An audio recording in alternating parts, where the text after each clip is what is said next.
There are two schools of thought in governmental budgeting.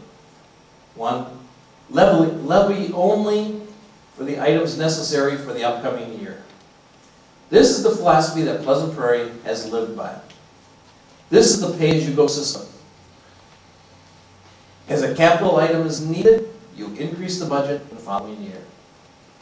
The other school of thought is levy the taxpayers as to include an extra levy in dollars to save and make a forced savings in a reserve.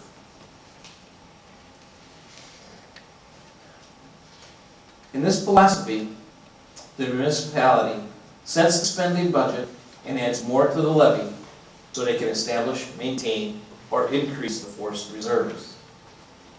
They stay on hand, creating higher taxes for the people. This is the philosophy that begs the question, why should I be taxed today for items or services that may be provided when I'm not here to benefit from?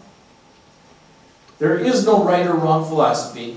You can see why now, when former governor of Wisconsin signed off on establishing tax levy limits. While it appears to be a good piece of legislature, it punished and restricted municipalities like Pleasant Prairie.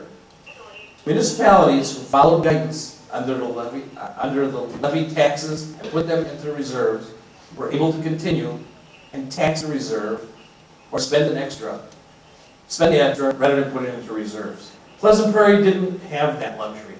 It is precisely how Pleasant Prairie got into the position it has been in for several years now. Through the practice of being fiscally responsible, the village is overcoming the aforementioned hurdle and is able to continue to provide a continuum of excellent services. The other obstacle the village faces is unfunded federal and state mandates. Year after year, we have seen other portions of our annual tax bill go up, like county, unified, gateway, yet this is the first rate increase in 7 years for the village. Finally, I want to leave you with a thought-provoking question. No way should this be misconstrued as any type of comparison whatsoever. How many of you would have the same quality of life or standard of living if you didn't have a pay increase in 7 years? Thank you for listening, and have a very pleasant Prairie evening.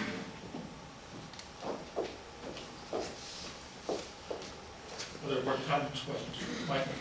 Thanks, John. I'm not going to repeat what Clyde said or what Mike had said earlier. I think you covered the bases quite well. What I am going to say is that we have a group of employees led by their department heads that just do an excellent job on behalf of the citizens of this village. But we also have is a board that gets along with and works with the department heads and the employees.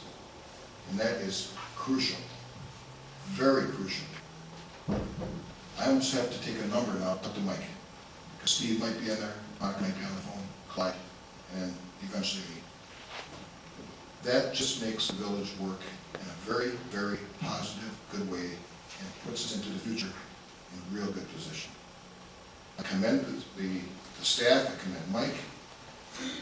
We have an excellent village, a responsible budget, one that I can wholly support without any reservation. Thank you. Monica? This being my first budget, I really didn't know what to expect. And after the first working session and seeing the department heads come together, and you could, as a trustee, I could ask questions and I could get answers. It made my job much easier coming to the final budget, and I do appreciate everyone's help in that. Department heads and staff are always willing to answer any questions I may have and explain everything in great detail. And it's a great help to a trustee to have that information readily available when it comes down to making these final decisions.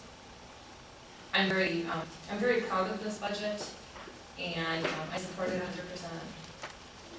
Steve?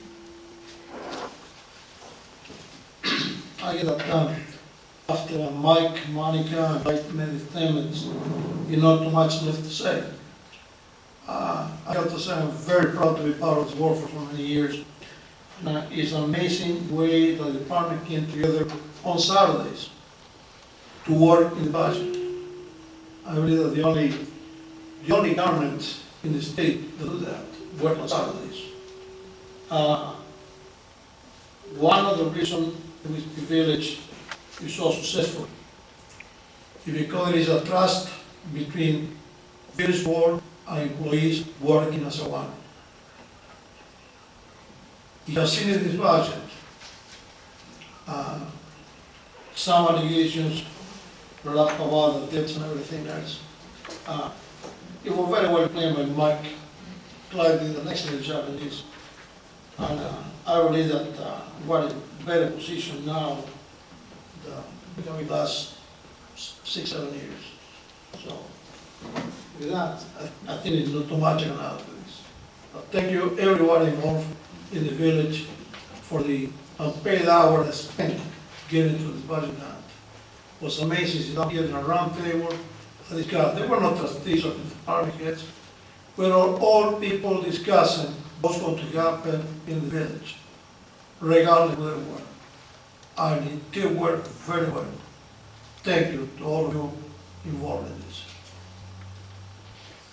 I think everything been pretty well covered here this evening, and the taxpayers of Pleasant Prairie expect and enjoy a safe and secure community. And that's one of the things I think they appreciate most, is knowing they can go to sleep at night, feel safe, be secure.